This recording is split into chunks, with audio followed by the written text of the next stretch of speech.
Hello, and welcome to Ungodly, the Magical Grimorium.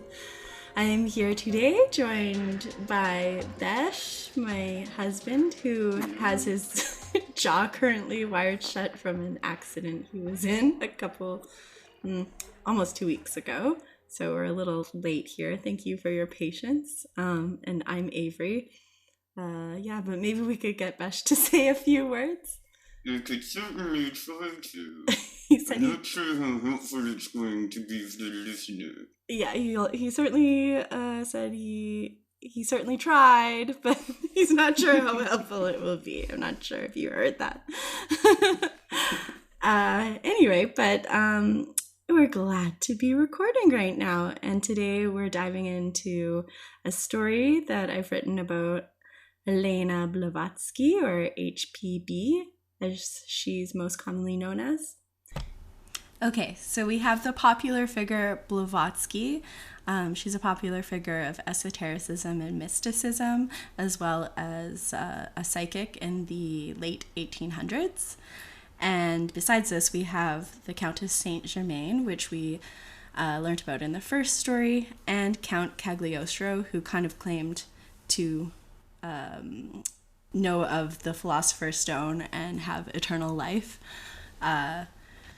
A bit of a scam artist, it seems.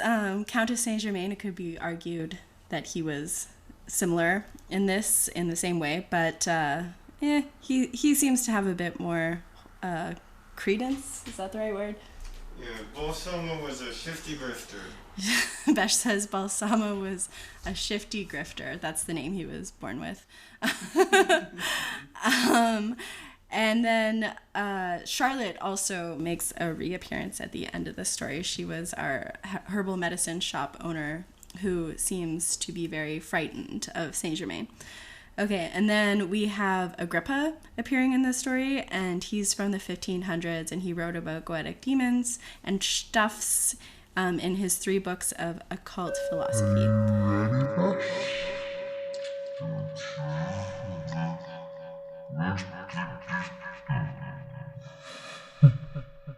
Helena Petrovna Blavatsky, aka Madame Blavatsky, aka HPB, as she preferred to be called, was born in the Russian Empire in 1831. She was a founder of Theosophy, which focuses on universal brotherhood and spiritual emancipation, an all-around prominent figure of esotericism, and she helped bring back Western magic alongside the spiritualism movement. You see, magic in the West had been all but extinguished, along with the so-called witches, during the nasty trials that spanned several centuries. The church didn't want medicine women around with their godlike healing abilities, the superstitions that they held, and the rituals they performed. Indeed, HPB tapped into the same psychic capacities, or highly intuned intuition, if you will, of these women of yore. When she was 11, her mother passed away from TB, and HPB went to live with her maternal grandparents. At the family home, she discovered her great-grandfather's library that was full of Freemasonry and esoteric books. This man, Prince Pavel Vasilievich Dolgorukov, had only passed a few years prior to her arrival, but HPB felt very connected to him and was inspired by his collection. In life, he was well regarded and was rumored to have made the acquaintance of both Count Cagliostro and the Count of St. Germain. HPB was an oxymoron of a personality. She was both an aristocrat and a child who preferred to play with the lower-class children. She was educated in music, French, and art, helping her to marry in her class, but she loved to spend her time telling wild, imaginative stories. During this era, she also had vivid visions of a Hindu man, Maurya, whom was a master of ancient wisdom. As a grown adult, she would revere some Asian religions, but also, frankly, was incredibly racist towards several peoples. Like so many noteworthy figures, appearing to be a product of the time, and yet she was also quite ahead of it too. Anyhow, we are now getting ahead of ourselves. Having just discovered her great-grandfather Pavel's library, she spent nearly 12 hours straight with her nose glued to the books. Her grandparents were pleased to see this, feeling it a healthy distraction during her time of grieving, and they sent her afternoon tea and dinner to the library to carry her through.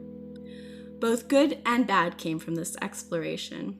Unfortunately, she gained the notion that she would be able to talk to her mother's spirit. Later in her years, she would feel the opposite, declaring communication with the deceased impossible, and that if an answer were to be received, it was from someone or something else. More importantly, she discovered in those books that there was more after death, and more than meets the eye. Near the top of the library's rolling ladder, HPV ran her fingers along the spines of the books on the highest shelf. She fell upon a small book. Gazing at the cover, it seemed to be written in symbols. A Chinese language? Upon cracking the book open, she saw that the center of the pages were completely carved out. Her pale eyes peered inside the cavity and found a very old gold key. And something was written on the inside of the cover.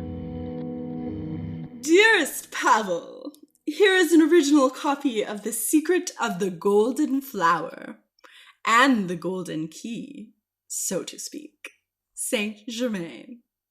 As an adult, HPB saw the book and the key as a symbol of eternal spirit. Ironically, or possibly serendipitously, Carl Jung's commentary would preface the first translation of the book.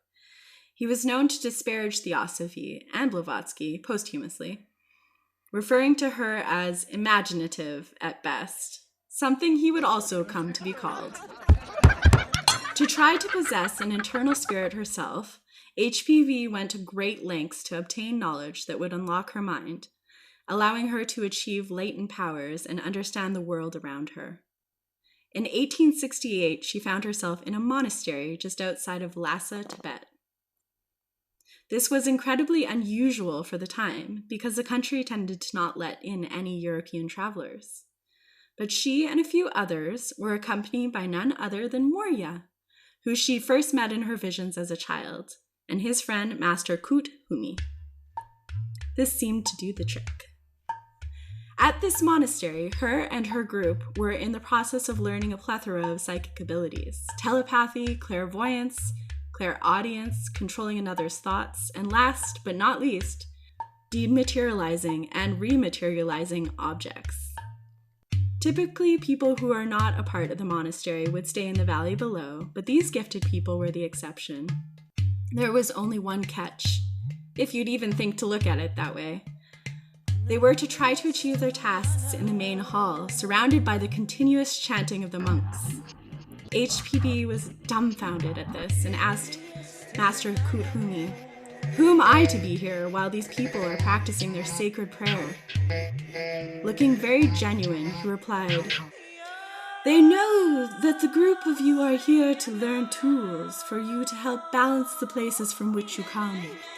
Just because you are not on their path, it doesn't mean the work that you are doing is any less profound." As she heard these words, her chest lightened, and the pebble she'd been staring at for days suddenly dissolved in front of her eyes, and it reappeared on the table of a couple of her peers seated in front of her. As the months passed by and the master's confidence in her grew, she began astral travel work.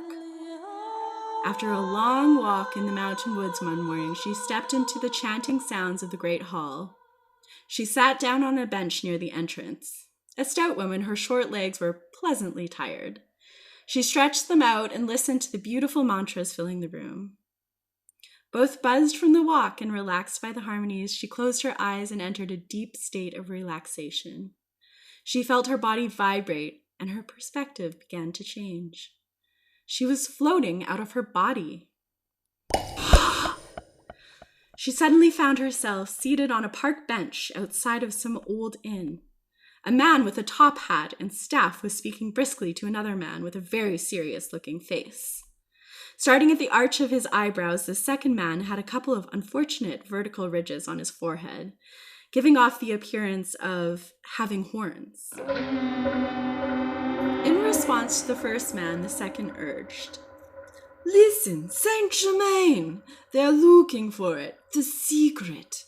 They know it has been embodied in an object, and they are going to find it. Saint Germaine said, I told you, Agrippa, I don't have it. In fact, it's not even in the present time. Agrippa's mouth fell open. You couldn't have. You sent the key into the future? Where? Saint Germaine...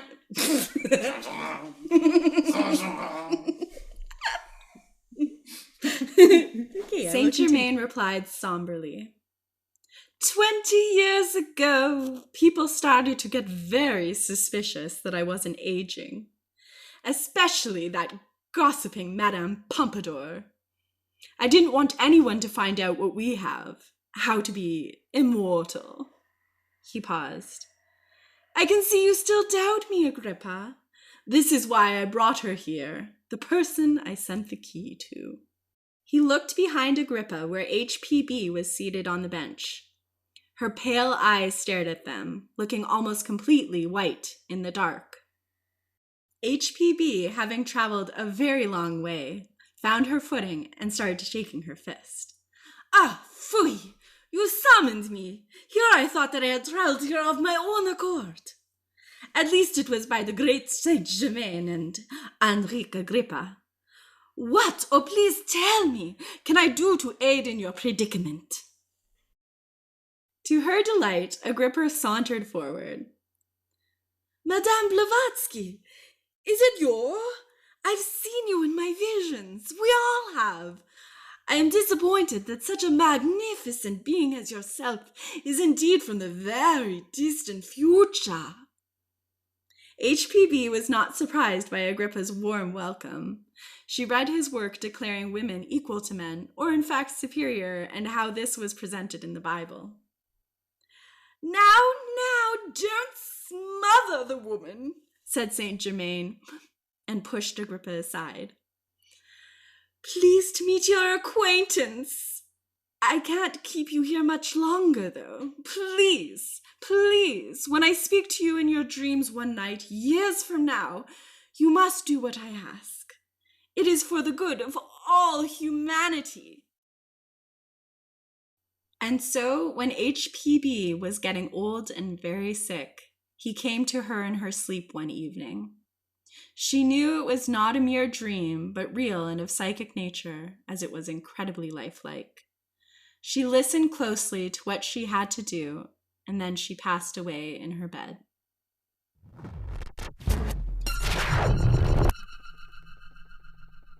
Moments later, in the future, Saint Germain entered a herbal medicine shop. He was speaking to the herbalist about increasing his longevity, and she looked to be terrified, like he was about to devour her. The tension broke as the door swung open. Silly Count, said an older voice. You know that it's me who received the key just now from Blavatsky. Leave my granddaughter alone. At this point of seeing her supposedly late grandmother, Charlotte passed out in the arms of Saint Germain. And in from behind Mrs. Lang, a very translucent, very dead-looking HPB floated in. She said, Poor girl! It's a good thing she's out. It might shock her to death to see real member of deceased. I managed to do what you asked of me, Saint Germain. I dematerialized the gold key and sent it through space and time into the hands of Mrs. Lang here, just before passing away.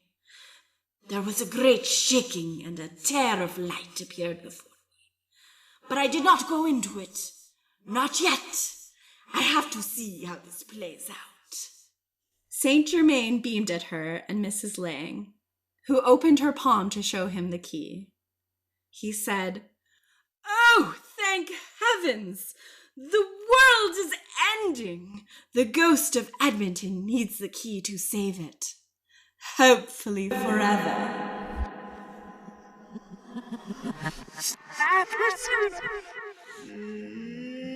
All right, so now this week we have a musical response to the story from Besh that he created and a wee poem that he wrote that I'll recite along with the song. Here we go. Here we go. Here we go. Here we go. Here we go.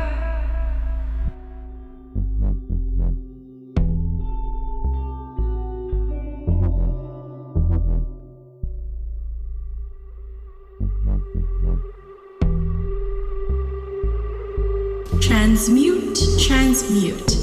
Opposites sit unopposed. Pole to pole, the whole unites.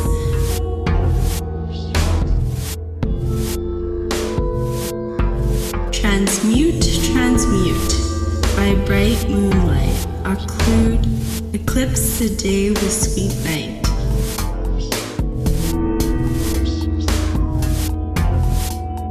Transmute, transmute. Take the graceful dance of flame, carve and etch it in unmelting ice.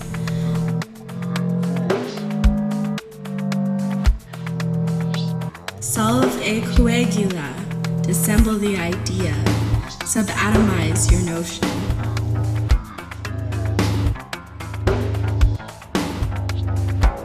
Solve a coagula, reconstitute the concept, conceived, distilled in matter's ocean.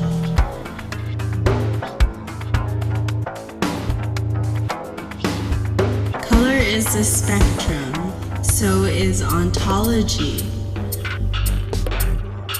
Rise beyond illusory dichotomies. Make yin of yang, reverse repeat. Make yang of yin, reverse repeat.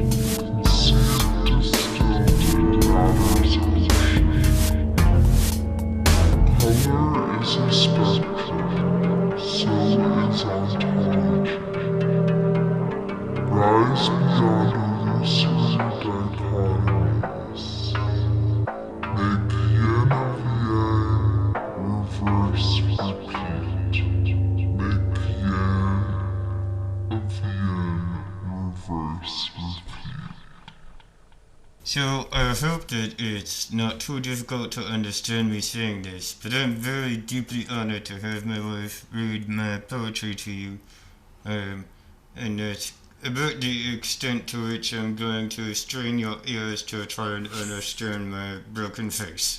Thank you very much. Thanks, Besh. And thank you guys so much for listening.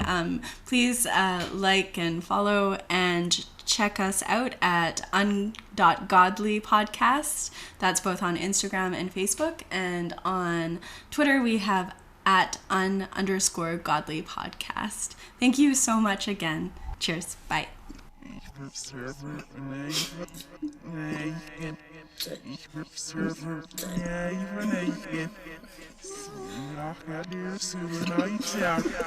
He's stressed out. You have to stop.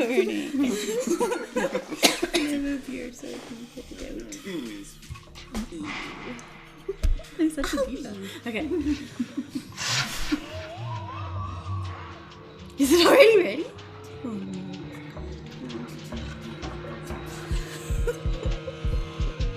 Wanted to record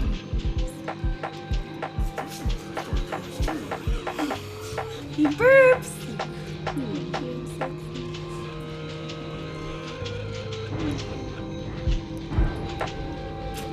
Elena Petrovna.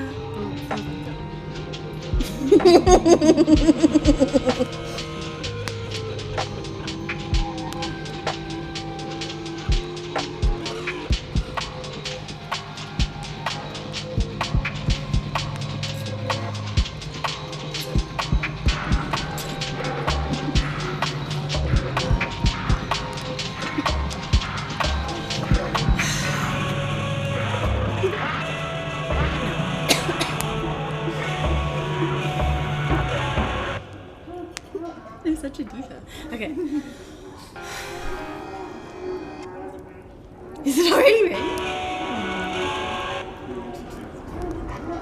Shut up.